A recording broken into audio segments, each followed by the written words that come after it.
तो भविष्य मालिका साहित्य में लिखा है कि युग परिवर्तन में 1.5 लाख भक्तों की बहुत अहम भूमिका होने जा रही है।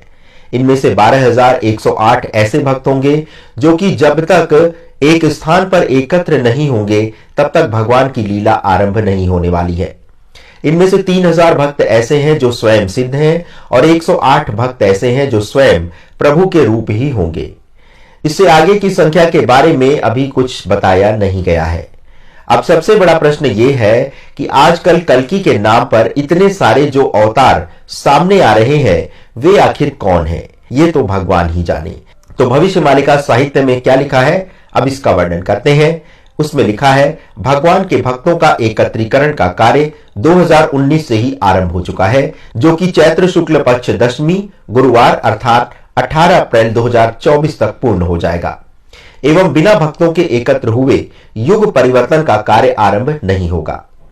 तो इस अनुसार देखा जाए तो भयंकर विनाश लीला 18 अप्रैल 2024 के बाद से ही आरंभ हो सकती है। इसी मालिका साहित्य में कहा गया है कि जब धरती पर घनघोर संकट छाएगा और चारों ओर विपत्ति ही विपत्ति दिखाई देने लगेगी, तब आम जनता त्राहिमाम कर उठेगी।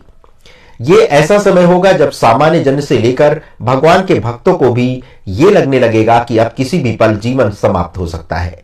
तो ऐसे व्याकुल कर देने वाली स्थिति में क्या होने वाला है, तो इसका विवरण भी भविष्य मालिका में लिखा गया है कि जब चारों ओर हाहाकार मच जाएगा और किसी को भी जीवन बचने की आशा नहीं रहेगी, तब ऐसी स्थिति में 12,108 भक्त अपनी योग शक्ति के माध्यम से कल्कि भगवान को आर्त स्वर से पुकारेंगे। जब हजारों व्याकुल भक्तों की पुकार कल्कि भगवान के कानों में पड़ेगी, तब साक्षात वो प्रकट हो जाएंगे। अब सबसे बड़ा प्रश्न ये है कि आखिर इतना कोलाहल पैदा करने वाली कौन सी स्थिति हो सकती है जिसमें किसी को भी अपना जीवन बचने की आशा ना दिखे? तो इसका उत्तर भी भविष्य मालिका में लिखा है कि जब भारत पर परमाणु बम से हमला किया जाएगा, तभी हर तरफ कोलाहल मच जाएगा और अपने प्राणों की रक्षा के लिए भगवान की शरण में सारे भक्त चले जाएंगे। वैसे भगवान के प्रकट होने की ये एक स्थिति तो व्यक्त की गई है, किंतु ये सुनिश्चित नहीं किया जा सकता कि भगवान इसी कालखंड में प्रकट हो जाएंगे।